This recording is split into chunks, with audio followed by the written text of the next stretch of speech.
Accessing library computer data.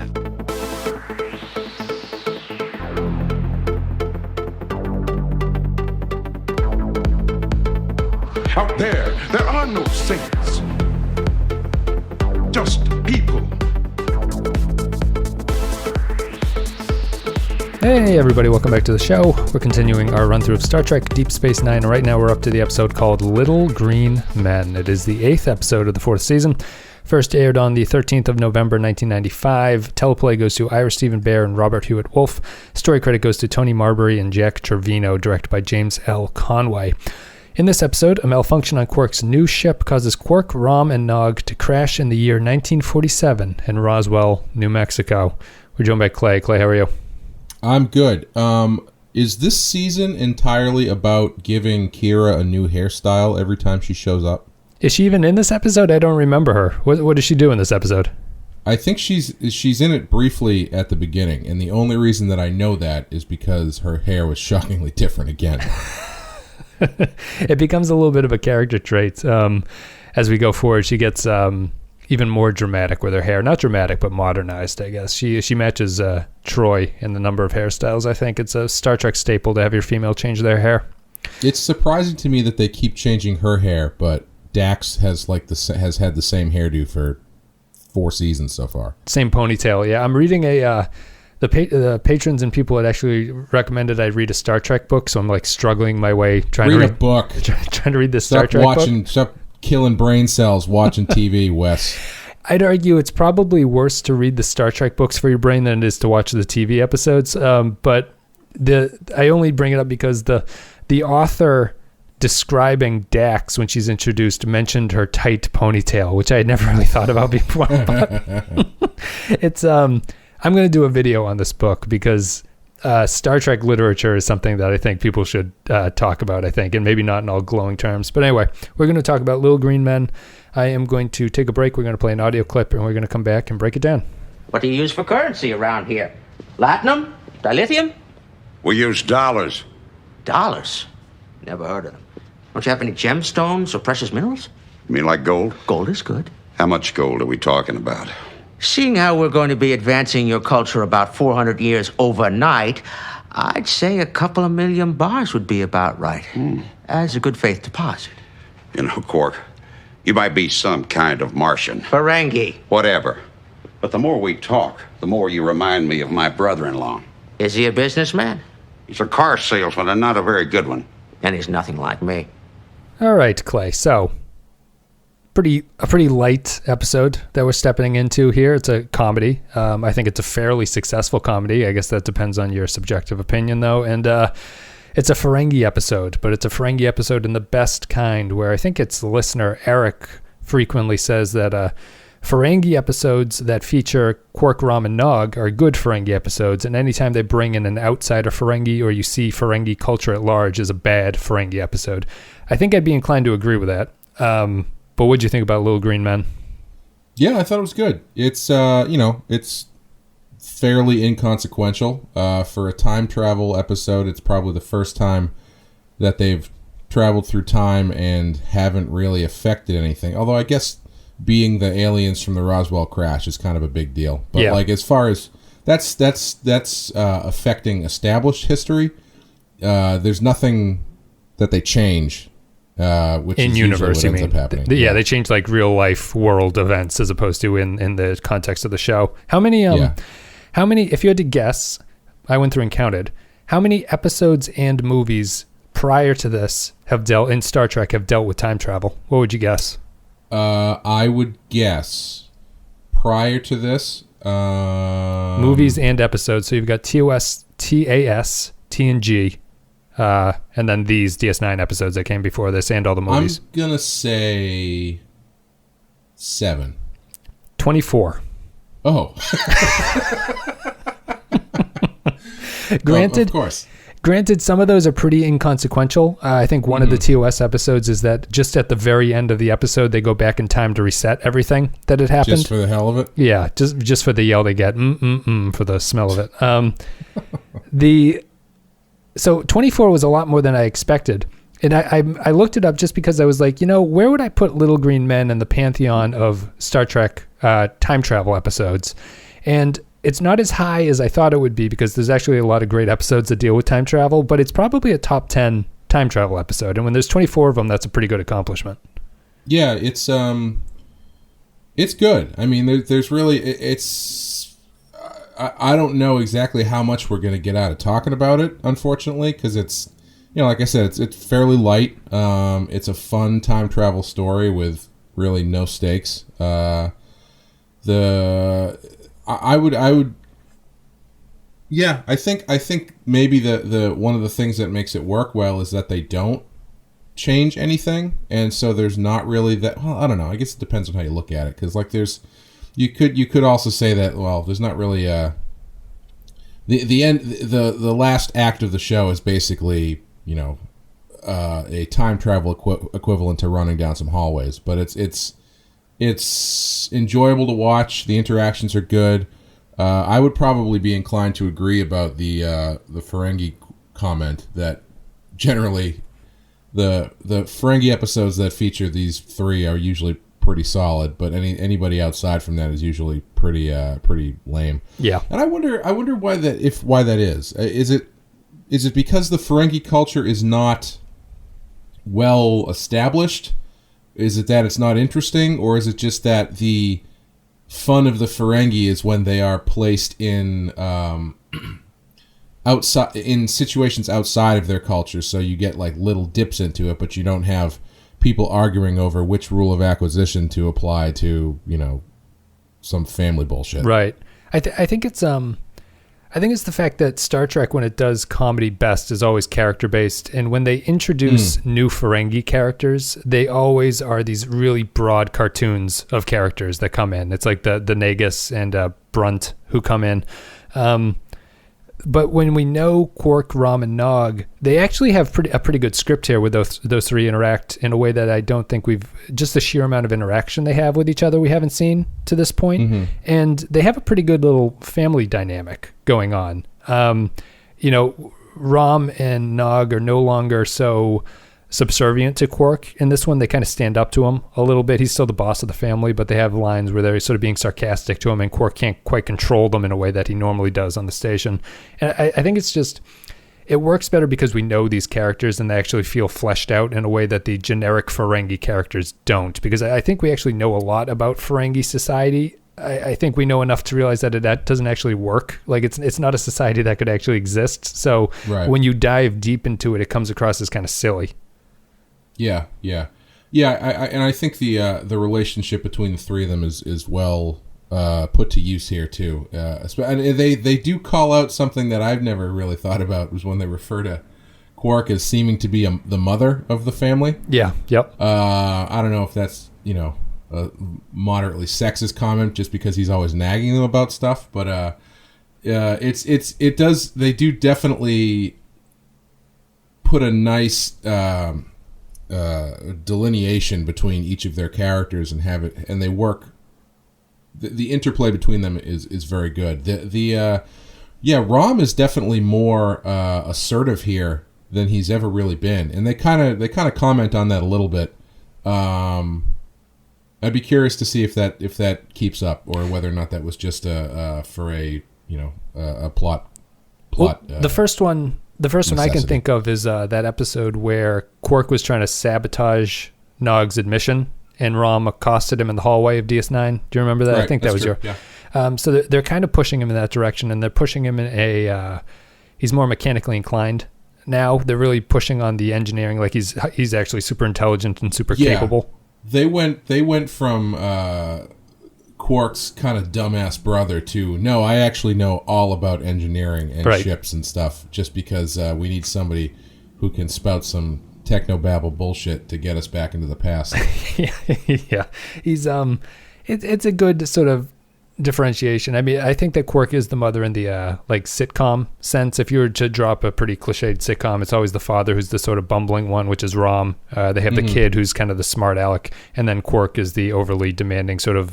Did you know that a Ferengi head weighs exactly 11 pounds? He played two notes sequential that were the same note.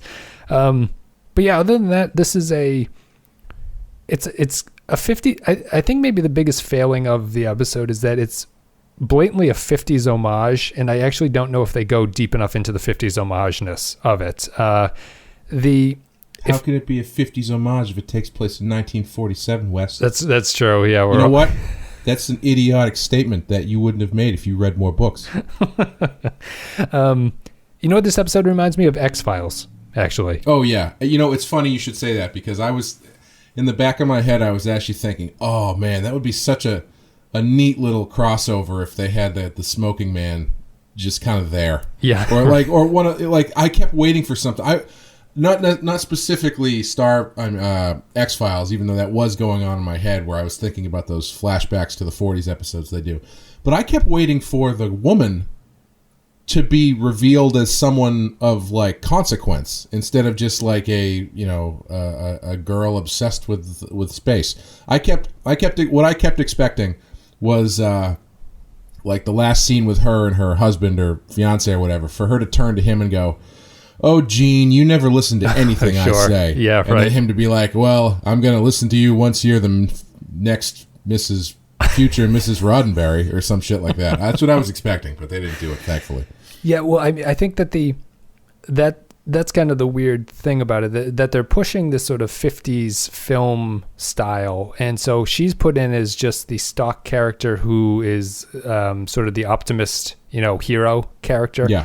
And it feels like it's going to lead somewhere, but it doesn't really. And I was reading one of the sort of memory alpha things about it, and Ira Stephen Bear actually thought that maybe they went occasionally too far, because his big regret of the episode was that they mentioned smoking in it, as opposed to just showing the endless shots and close-ups of people smoking, which is kind of... I loved that. I loved the smoking shots. I thought that was amazing. The joke works well enough without them bringing it up. Just the fact that there's a point where he's lighting 2 cigarettes to give one off, and everyone is smoking constantly. Yes, yeah. I thought that was really great, but I agree with him that it gets into this... preachy Star Trek thing. Everything that Quark is presented with, he just can't believe that humans acted this way, and it comes across as a little bit of annoying Star Trek habit, although I don't know if they're making fun of it or sort of sincerely playing along with it. Well, you know what I actually kind of liked about that stuff, though, is it presented the Ferengi, who are generally looked at in the Star Trek, the normal Star Trek universe and time period, as being like a little bit less than and kind of scummy. It presented even them being like, as scummy as they are, they're still more advanced than humans were, 200 years ago or whenever this is supposed to take place. I don't know why I kind of enjoyed that, but I can't really elaborate on it, but I just kind of enjoyed that little bit. Like I felt like it humanized the Ferengi a little bit more.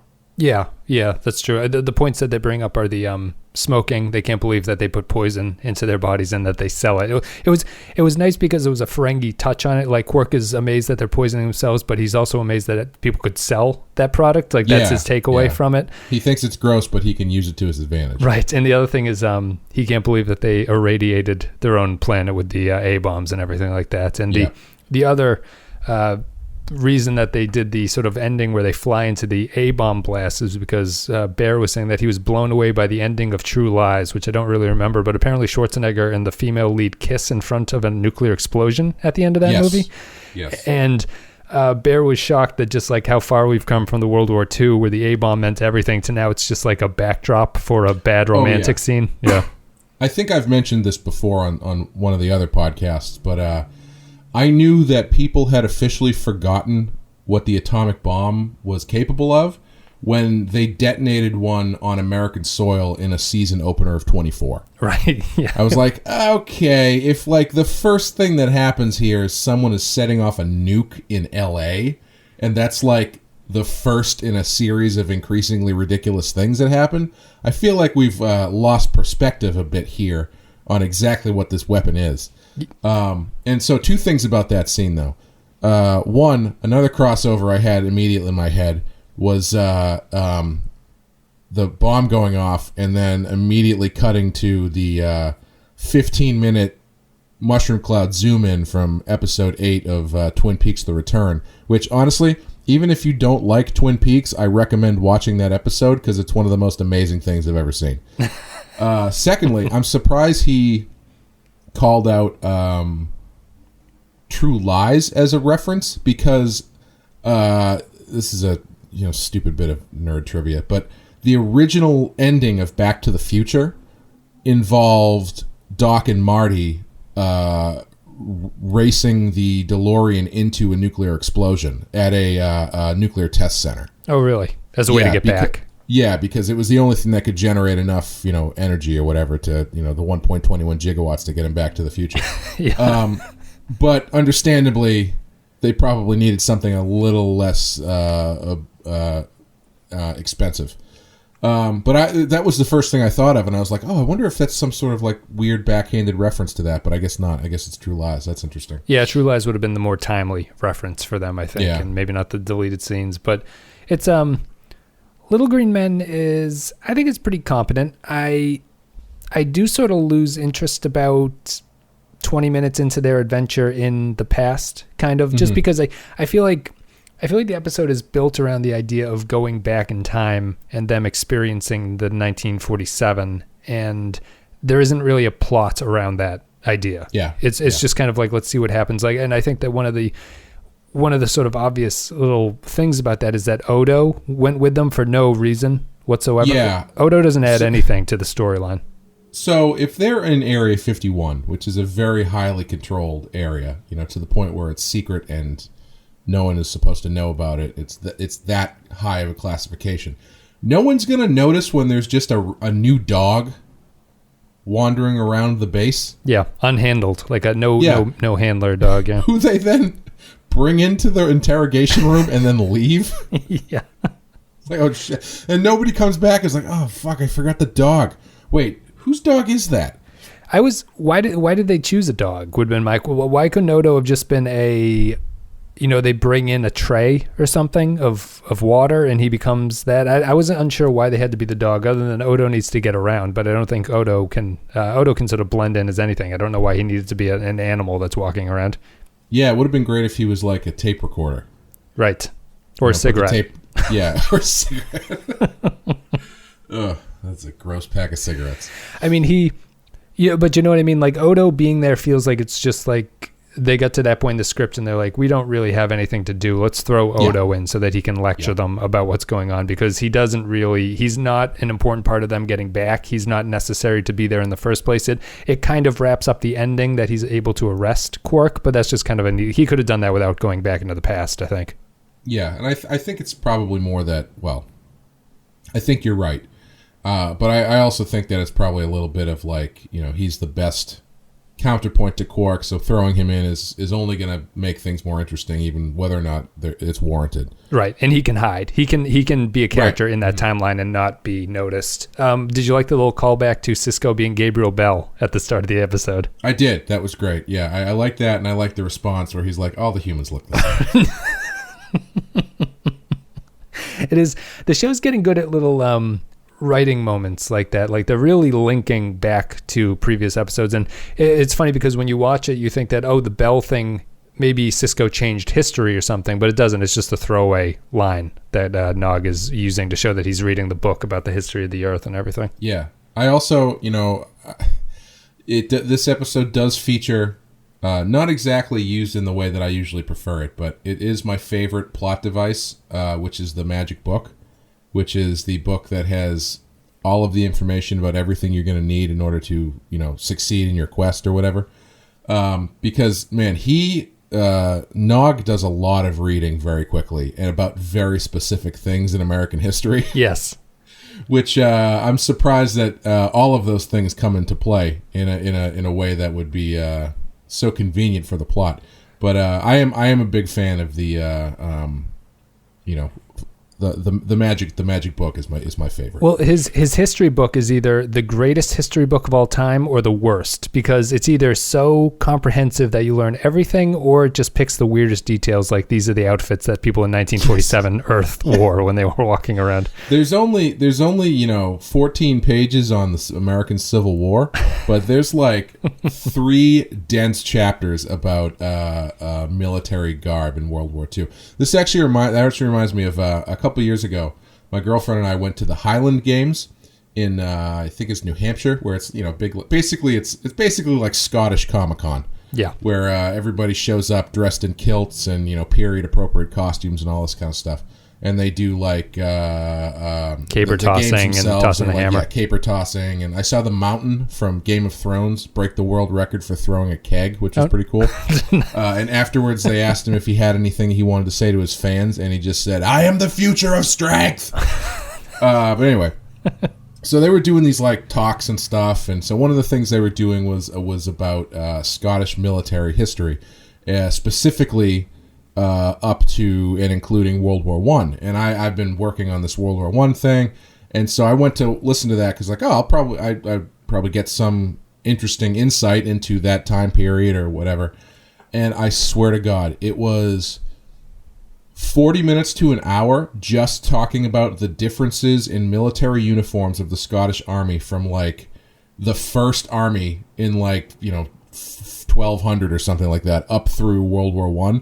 Down to where it was like, and in 1865 is when the hats changed shape ever so slightly, and the feather on the front became red instead of blue. Right. Now the change in the blue color, and I was like, oh my God. Some people are really into that. Yeah, I mean, this guy was in like full accurate, for lack of a better term, cosplay. There was some interesting stuff about it, but generally it was just like, this is the part where, at this point, the tartan changes from an evergreen shade to more of a heather shade. And it's like, ugh. No, not why you signed up. I did, the one interesting piece of trivia I did learn is that Nova Scotia was founded by the Scottish soldiers who fought for the British during the Revolutionary War, and they didn't go back. And so they were given the area that became Nova Scotia. So you can trace Nova Scotia all the way back to like a specific like battalion of Scottish soldiers. Oh, that's interesting. I have a board game based on the Revolutionary War, and the British do start in Nova Scotia as like a starting point. So I guess that explains why they would land there. So I mean, as a I think we're both kind of the opinion it's something. It's a fine episode. It's like a fine middling little episode. I think it's pretty decent of a time travel one, but I feel it's lacking a little bit in something to grab me. And it's not like I need stakes. I just, maybe if the humor was a little bit more amped up and there were more vignette-y scenes later on of them dealing with the new world that they found themselves in. But it's a little bit pat. It just kind of resolves itself very simply. They all get back and everyone's right back where they started and stuff like that. You want more scenes of them being tortured by the American government? Sodium pentothal. Yeah. Yeah. I feel that. How do you think that they did in terms of like a 50s B-movie stock characters? I feel like some of them were okay, and I couldn't tell if some of the actors were just not good actors or if they were doing a very good job of playing bad B actors. You know what I mean? I was a little bit unsure. I was thinking that too. The one thing that stood out to me was there's the scene where they first turn on Quark and the guys, where like 3 or 4 soldiers come in and all draw their guns, and they all drew their guns as though they had never held a gun or even like watched somebody else hold a gun. Yeah. And I was like, ooh, that's bad. But in my head, I was like, you know what? That is pretty accurate to the way that would have gone in a movie in the 50s, though. So maybe that's just, I don't know where that falls or whether or not that's just bad acting or exceptionally good acting. Yeah, but I don't think it helps the episode. No. I'd appreciate a little bit of a firmer, or if you were playing it up a little bit more, making it more obvious that that's what the joke was, that's kind of thing. I honestly, I'll say it again, but the cigarette bit is the bit that works the best for me. Just everyone is smoking constantly, and the close-ups are just constantly covered in smoke. But other than that, it was just kind of, I liked it. I say I'm out down on it. I am. I think it's perfectly enjoyable. It's just it doesn't really stick to me in all the ways that you'd expect. There's another line which I can't remember. I wrote it down in my notes, but I can't remember what the lead up to it is. I just remember it being another instance of watching this show from 25 years ago and thinking, oh, wow, this is actually a pretty good speculative rib at what's going on now. And the line that I wrote down was, not when it comes to national security. And I can't remember what the lead up was, but it was something that made me think, oh, yeah, that's kind of a joke that would work today even better than it did then. Yeah. What is that line? It's the no, when it comes to comprehensive note taking here, everybody. Yeah. That's what happens when you watch the show like 2 days before you podcast about it. What the hell does it? It didn't say anything. No, not really. I do think I am always happy to see Charles Napier and stuff. I love that guy. Yep. He's the bad guy from Rambo 2. He's the voice of one of the guy with the mustache on The Critic, if anybody remembers The Critic. He's got a great voice, he's got a great look, very good at like playing military tough guys and stuff. He's a great actor. You know what, one of my favorite lines I'm looking at now was the it ties into how the episodes are all sort of folding in on each other. Quark has a line, he says, "I know everything about you people. Baseball, root beer, darts, atom bombs," which is a callback. All the previous ones except for atom bombs are stuff that he's seen or talked about on DS9 to this point that we've seen, the baseball, root beer, and darts, which is I thought a nice little touch.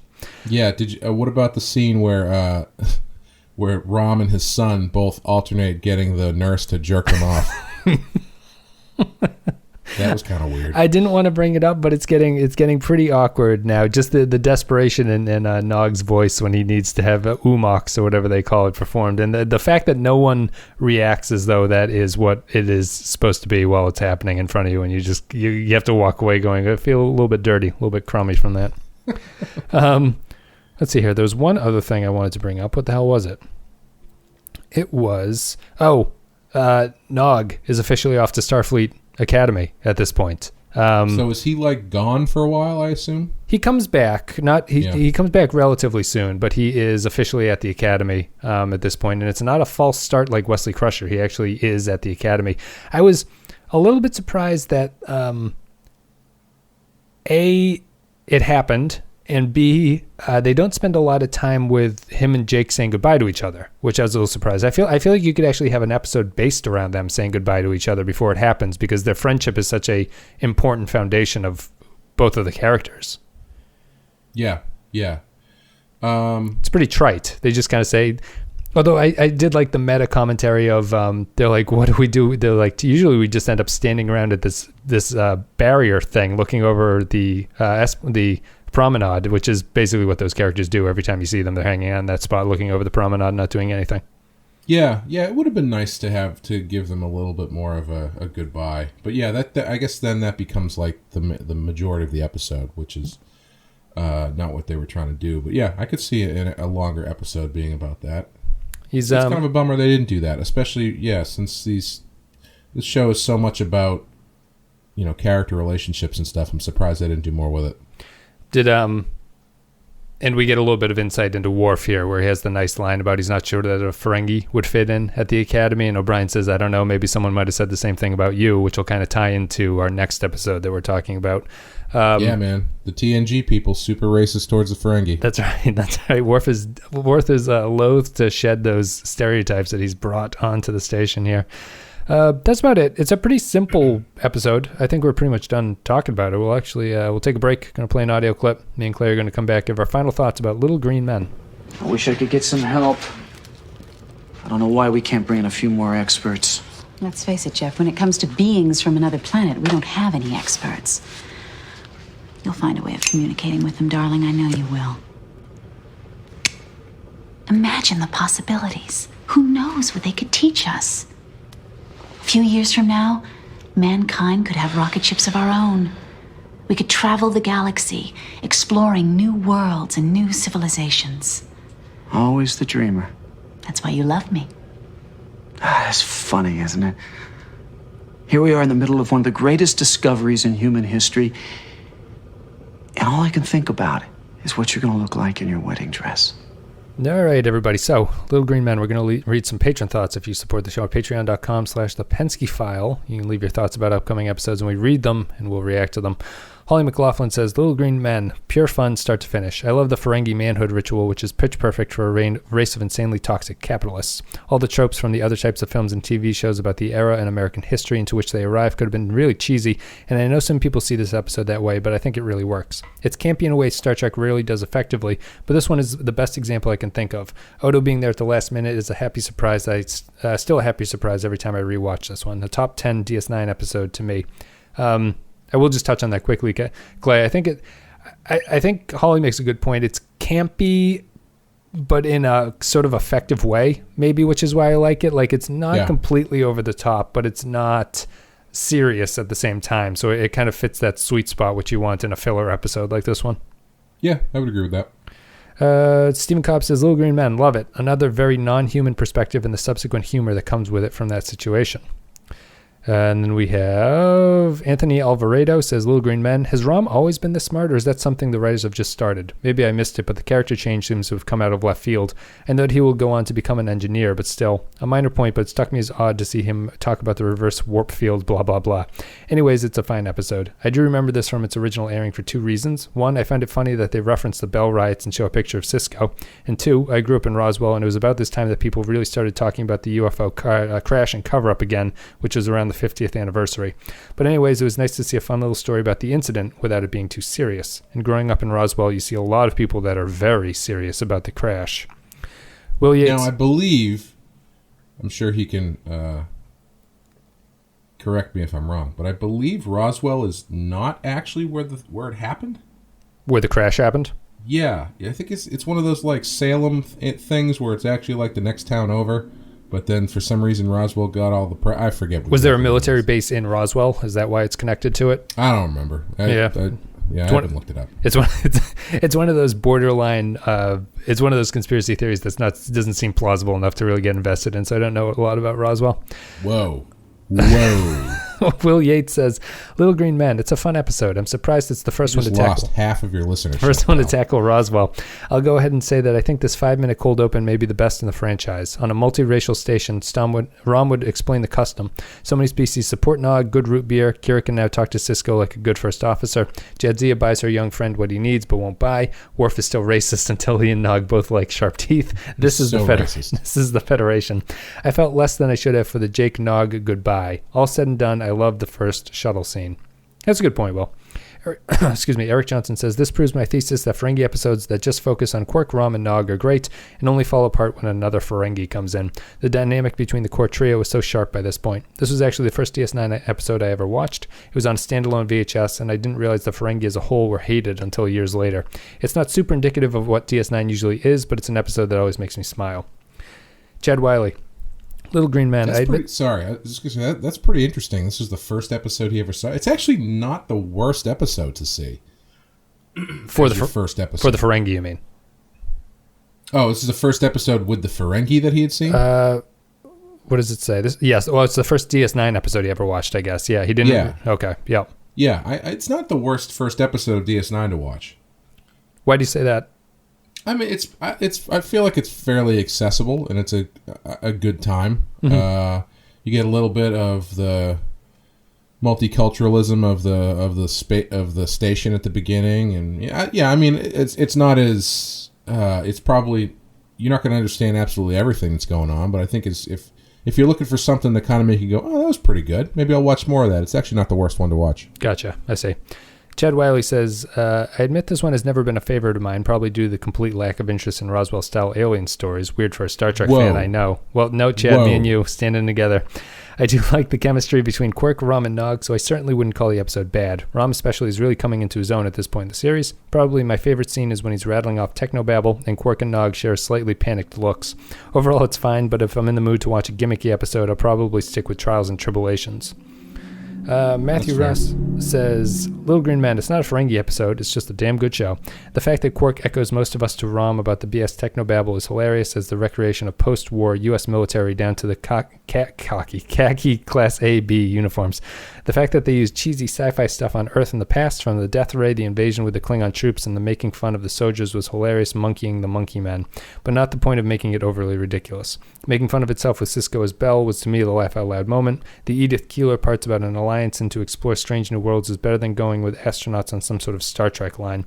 I also enjoyed that Nog kept getting Umox. Pretty funny. Well handled was the universal translator moment, and their speaking Ferengi is way smoother than Kieran's Bajor in any part of the day. My question is, why didn't anyone notice an uncontrolled dog on the base? What newspaper advertised this top-secret nuclear testing? Why didn't Quark use his AMX to get stuff on Earth that reminded him to sell his ship? And isn't everything for free? Quibbles aside, it was a fun romp. Kyle Barrett says, Little Green Men, it's fun. The only issue is that while on one hand the B-movie stereotype human characters act as an homage to those old movies, they're so basic that that's all the episode can be, a shallow homage. But nevertheless, it's decently enjoyable. And Quark and company using desert set atomic explosion to travel through time and space immediately made me want a DS9 Twin Peaks The Return crossover. Hey now. And Neil Brennan, last comment, says, Little Green Men, cute, but the gag ran flat with me after about 5 minutes, and the gag was dead by the time Nog got an ear job in front of his dad. So you're right. This episode would be better if about halfway through 9 Inch Nails showed up and played an entire song, like a full-length song, and then they flew their ship into the nuclear explosion. Which, if you haven't seen Twin Peaks: The Return, that does happen in that episode. There's only so much you can ask for out of something that's not come from the mind of David Lynch, I suppose. What are you going to give this one on our scale of 1 to 5? I think I'm going to give this one a 4. Oh, wow. Interesting. Like, it's because it's, I feel like it's, most of the 3s that I give, it's kind of like, well, yeah, that was fine. I don't really know if I'd go back and watch that one again. I could see myself going back and watching this again. I mean, it might not be the most epically or consequential, exquisitely written episode where everything, it's like a well-oiled machine of cause and effect and everything. But it's a good time. It's I would definitely watch this over a lot of other episodes we've watched up to this point. I would recommend watching this one if someone said, what's a good Ferengi episode? Yeah. I think I'd say that. Like, give me a good... It has potential to be maybe one of Quark's better episodes through and through. But I think I'll probably give it a 3. I think it's a good, solid 3 that I don't really have... It doesn't... it doesn't blow me away, but it doesn't let me down. I enjoyed it the whole way through. I feel like it could have been a little bit deeper, but as filler, I think it fits that sort of 3 mold in the sweet spot that it needs to be. But I do like it. I think it's funny without trying to be funny, which is important for these comedy episodes. Yeah, that's about it. Nothing wrong with Little Green Men. I enjoy it very much. I'm a little surprised by the amount of people who listed as a top DS9 episode. I will say that. Yeah, I don't know if I would go that far. I think on Memory Alpha, one of the lists has it as number 6, which is kind of crazy to me. That's a really high episode there for this one. That seems a bit much. Anyway, that's about it. Guys, thank you very much for listening. Hope you enjoyed the show. If you want to check out the show on social media, there's Facebook and Twitter, all listed down below. I'm sorry, I'm just laughing because we're coming in kind of short, and like a good middle section of this was me talking about the Highland Games. So hopefully people don't feel too ripped off by our coverage. Do you think we missed anything? No, I don't. I just think it's funny. Yeah, it's a there's not a lot to really talk, like, even in terms of the Ferengi, they don't really, it's not even a character episode for the Ferengi, they're just kind of there to be the reflection of B movies from the 50s kind of thing on the alien perspective. But anyway, social media, Facebook, Twitter, all that will be down below. Discord, you can check that out. Patreon.com/the Pensky File if you want to support the show there. A couple $1 a month, you get extra stuff. We changed the tiers of rewards, so you guys should check that out. If you're at the $5 tier, you now have a reward that is appropriate. We changed the $10 reward, so there's no more patron guesting or new scheduling for patron guesting. There will be patron guests because they've already been scheduled, but that'll be changing after that. You guys blew it. You blew it. We've taken it away from you. My lifestyle has determined my death style, I think, in terms of the scheduling. So we won't be doing that anymore, unfortunately, but there will be Was that a new Metallica stuff. reference? It is. It's also Oof. the darkest dive. That's about it. So patreon.com/The Pensky File, and rate the show on iTunes if you have a moment. That would be greatly appreciated. We'll be back with The Sword of Kalis after this, and that'll be out in a couple days. Guys, thank you very much for listening, and we'll see you next time.